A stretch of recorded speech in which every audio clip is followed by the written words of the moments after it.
chilling and unmistakable a message as that of Hugh Despenser the Younger in November 1326.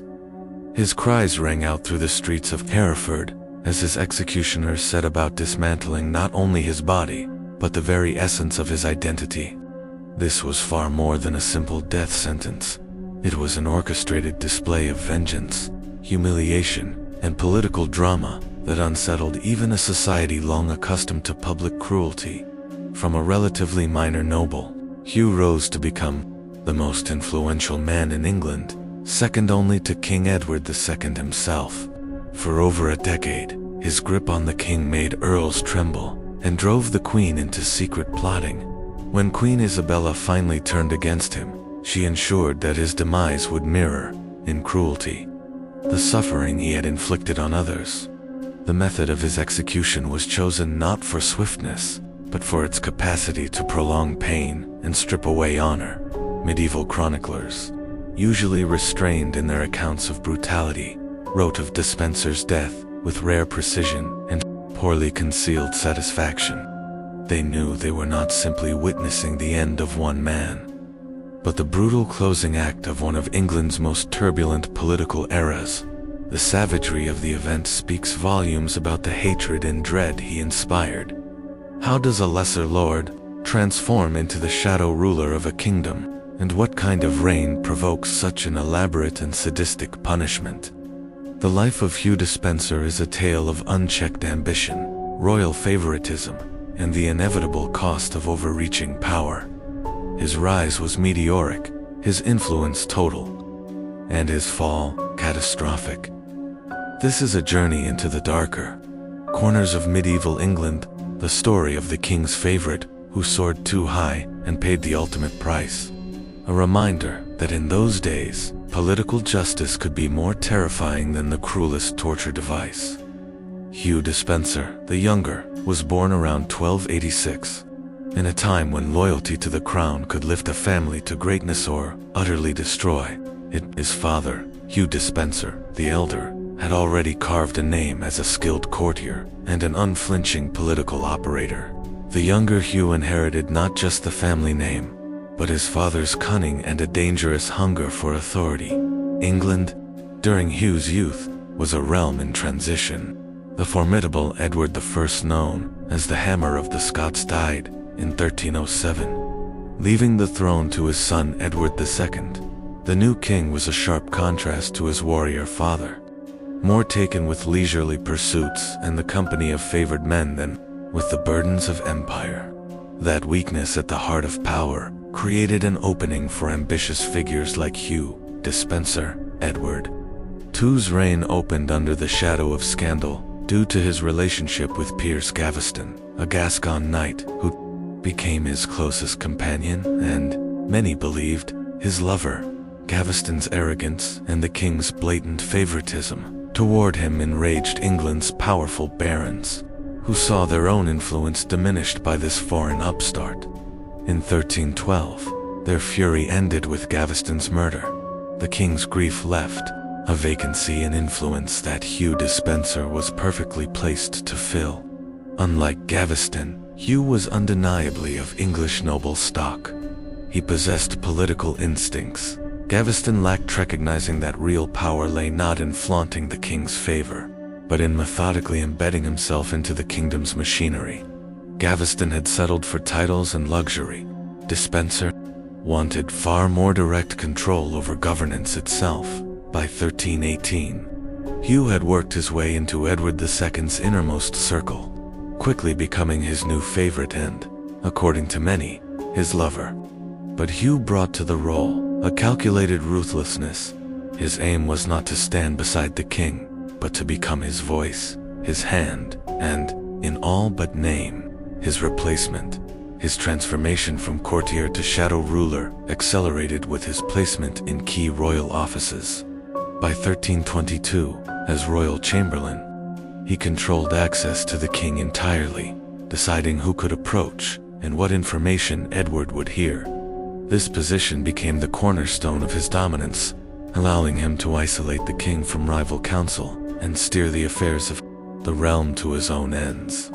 the foundation of his power, allowing him to filter information, influence decisions, and gradually isolate Edward from other advisors. Despenser's methods were methodical and ruthless. He began by identifying potential threats among the nobility and systematically neutralizing them through a combination of legal manipulation, economic pressure, and, when necessary, outright violence. Lords who opposed him found their lands confiscated on trumped-up charges, their family members imprisoned, and their traditional rights stripped away through creative interpretations of feudal law. The Welsh marches became Despenser's particular obsession and the primary source of his growing wealth. These border regions, traditionally governed by semi-autonomous lords, were rich in land and resources. Despenser used his influence with the king to engineer conflicts with the marcher lords, then swooped in to claim their territories when they were defeated or forced into exile. Within a few years he had assembled a personal domain that rivaled royal holdings. What made Despenser particularly dangerous was his understanding of bureaucracy and law. Unlike previous royal favorites who relied solely on the king's protection, Despenser built a network of legal justifications for his actions. He packed courts with his supporters, manipulated parliamentary proceedings, and created a paper trail that gave his land grabs and political persecutions the veneer of legitimacy. This systematic approach meant that his victims often found themselves legally powerless to resist. By 1324, Hugh Despenser had effectively become the ruler of England, in all but name. Edward II, increasingly dependent on his favorites' counsel and affection, rarely made important decisions without consulting him. Foreign ambassadors reported that audiences with the king were meaningless unless Despenser was present, and that the real negotiations happened in private meetings with the favorite. The traditional nobility found themselves cut out of government entirely, reduced to spectators in their own kingdom. The reign of Hugh Despenser was marked by a systematic campaign of terror against anyone who dared oppose him. His enemies didn't simply face political marginalization, they faced complete destruction. The Earl of Lancaster, one of the most powerful nobles in England, and a cousin to the king, was executed in 1322 after daring to rebel against Despenser's influence. This execution sent a clear message: not even royal blood would protect those who stood against the favorite. Despenser's persecution of his enemies extended beyond simple elimination to deliberate humiliation and suffering. Lords who opposed him were not simply killed or exiled, they were first stripped of their dignity through public trials filled with fabricated charges, forced to watch as their families were imprisoned or impoverished, and subjected to punishments designed to break their spirits before breaking their bodies. The psychological torture often proved more effective than physical violence. The favorite's network of informants and supporters penetrated every level of English society: servants in noble households, clerks in government offices, and even members of the clergy found themselves either recruited or coerced into serving Despenser's intelligence network.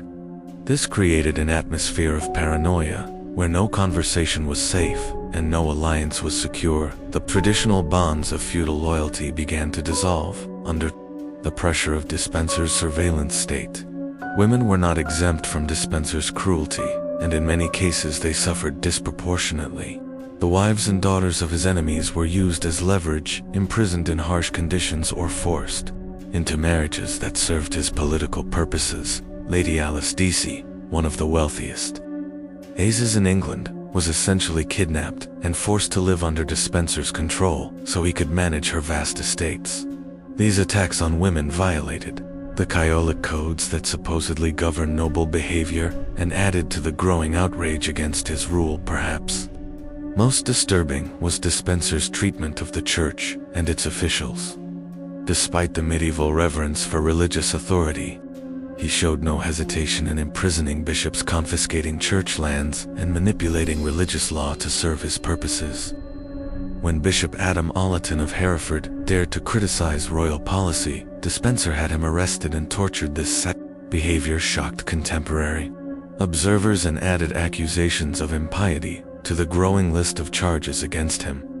The breaking point came with Queen Isabella herself, Edward III's queen, daughter of the King of France, and one of the most powerful women in Europe, found herself increasingly marginalized and humiliated by Despenser's dominance over her husband. The favorite made no secret of his contempt for the queen, blocking her access to Edward and systematically reducing her household and income. But Isabella was not a woman to be dismissed. Quietly in 1325, Isabella was sent to France to negotiate with her brother, King Charles IV, over disputed territories in Gascony. This diplomatic mission gave her the opportunity she needed to escape Despenser's control and begin organizing resistance to his regime once in France. She began gathering support from English exiles and disaffected nobles who had fled Despenser's persecution. Her cause gained powerful support when she formed an alliance with Roger Mortimer, one of the Marcher lords who had escaped Despenser's earlier purges. Isabella's propaganda campaign against Despenser was masterful in its simplicity and effectiveness. She portrayed herself as the wronged queen. Driven from her own kingdom by the unnatural influence of her husband's favorite, she emphasized Despenser's violations of traditional law and custom, his attacks on the church, and his destruction of noble families. Most effectively, she painted him as a foreign corruption of English values, despite his English birth. The Queen's message resonated powerfully with audiences across Europe, who were familiar with the dangers of royal favorites and the chaos they could create. Isabella presented herself as the defender of legitimate government against tyranny, and her cause attracted support from nobles, merchants, and common people who had suffered under Despenser's rule. By 1326, she had assembled an invasion force and was ready to return to England. The invasion itself was almost anticlimactic.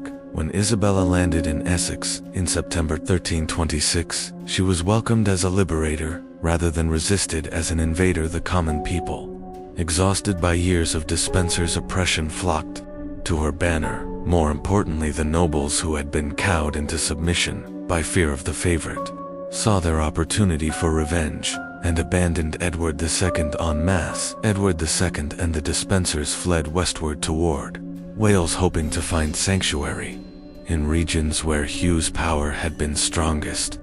But even their support melted away, as local leaders calculated that their future lay with the Queen rather than the discredited king and his favorite. The network of fear and patronage that had sustained Despenser's power proved to be built on quicksand when tested by real opposition. Hugh Despenser the Elder was captured first, seized by Isabella's forces as he attempted to defend Bristol Castle. His execution was swift but brutal. He was hanged, drawn, and quartered as a traitor, his head displayed on London Bridge as a warning to others. But this was merely the appetizer for the main course that would follow when his son was captured.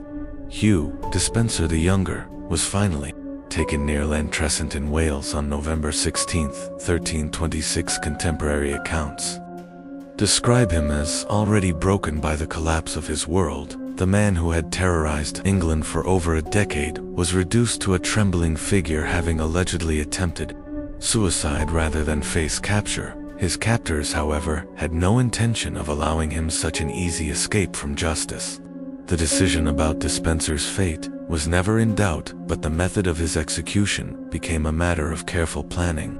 Queen Isabella and her supporters understood that this death needed to serve multiple purposes. It must satisfy the end of their oppressor. Despenser was not granted the courtesy of a trial, though his crimes were read aloud to the assembled crowd. The list was extensive: treason against the crown, theft of royal lands, persecution of nobles, attacks on the church, and corruption of the king's natural affections. Each charge was met with roars of approval from the crowd, who had waited years for this moment of justice. The executioners had been carefully instructed in their duties, and they approached their work with the precision of craftsmen. This was not to be a simple beheading or hanging. It was to be a demonstration of what happened to those who dared to corrupt the natural order of the kingdom. Every aspect of the punishment was designed with symbolic meaning, and every cut was calculated to inflict maximum suffering while preserving consciousness. Despenser was first stripped naked and paraded through the streets of Hereford, allowing the crowd to see the physical reality of the man who had terrorized them for so long. The once powerful favorite, reduced to trembling flesh, became an object of mockery and hatred.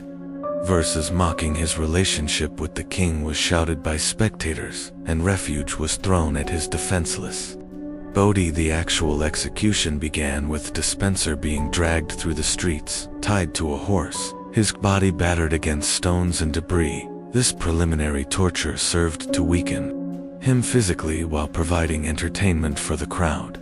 By the time he reached the scaffold, he was already bloodied and barely conscious, but the main event was yet to begin: the execution of Hugh.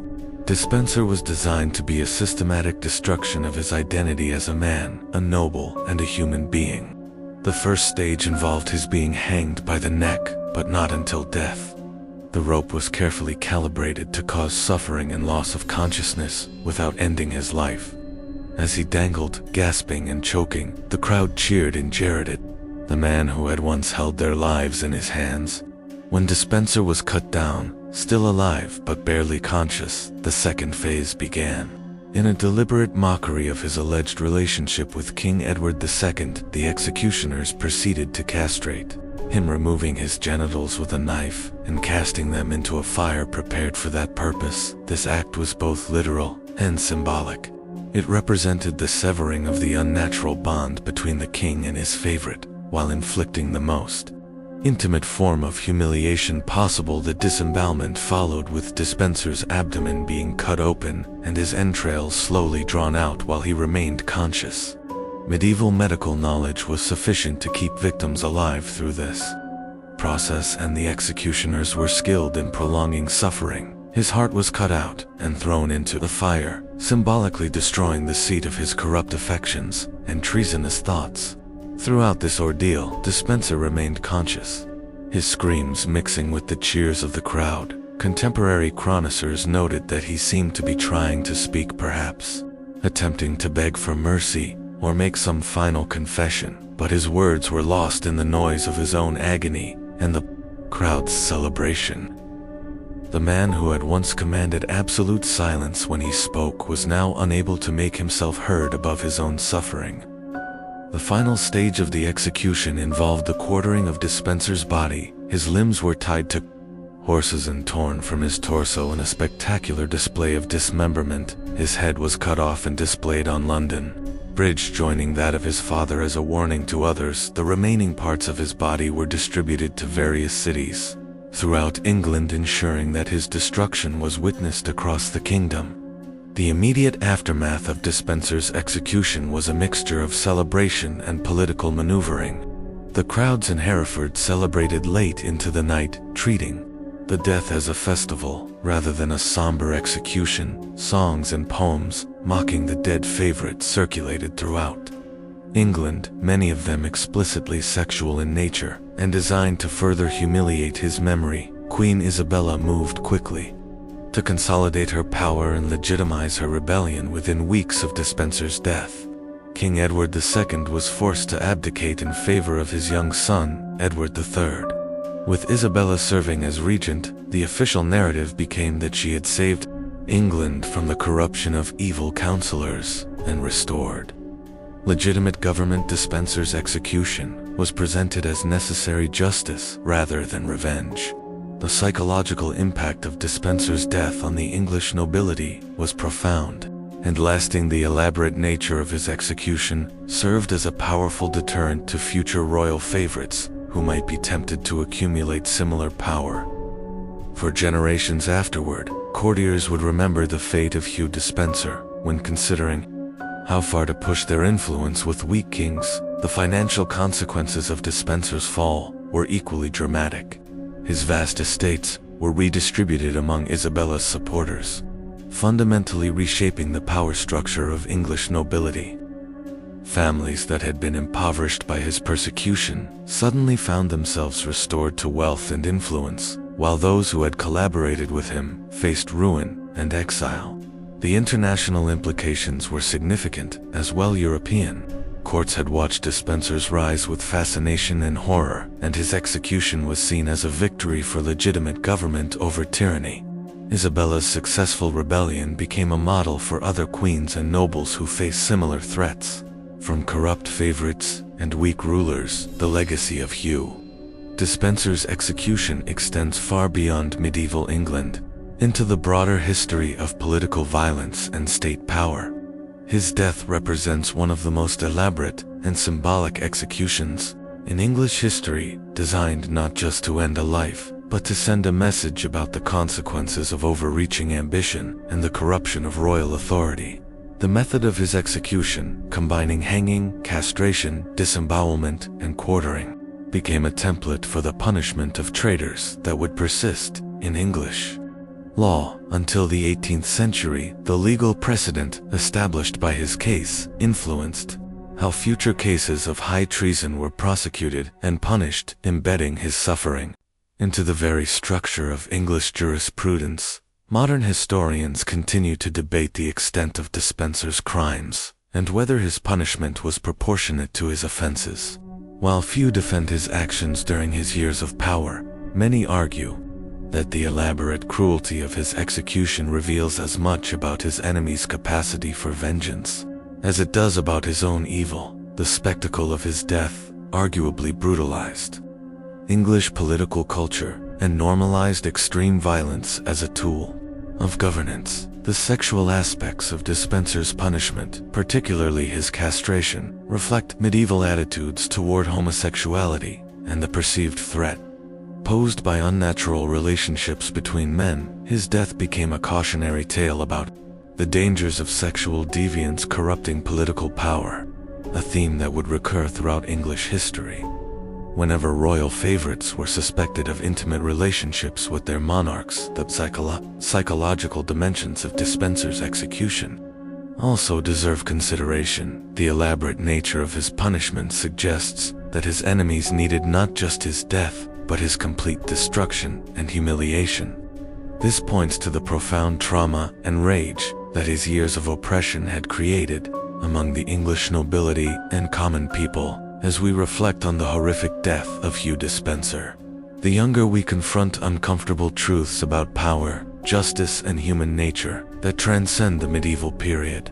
His story reveals how quickly unchecked authority can corrupt even those born to privilege and education, transforming them into monsters who view other human beings as obstacles to be eliminated or tools to be used. The elaborate cruelty of his execution forces us to examine our own assumptions about justice and proportionality. While Despenser undoubtedly committed serious crimes against many innocent people, the spectacle of his death raises questions about whether any human being deserves such systematic torture and humiliation regardless of their offenses. The crowd's enthusiastic participation in his suffering reveals the dangerous pleasure that humans can take in witnessing the destruction of those they hate.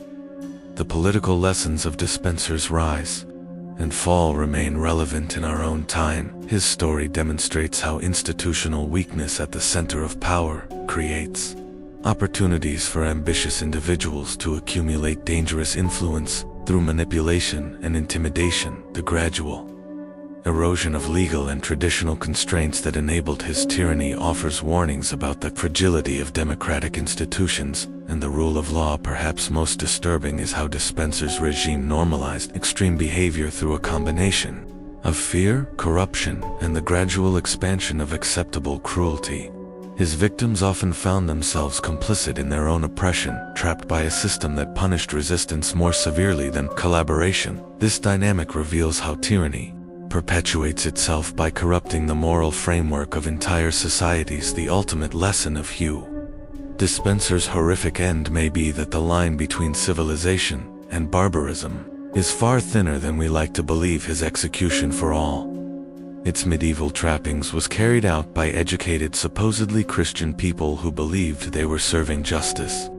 The ease with which they embraced elaborate cruelty in the name of righteousness should serve as a permanent warning about the human capacity for evil, regardless of the historical period or cultural context in which we find ourselves.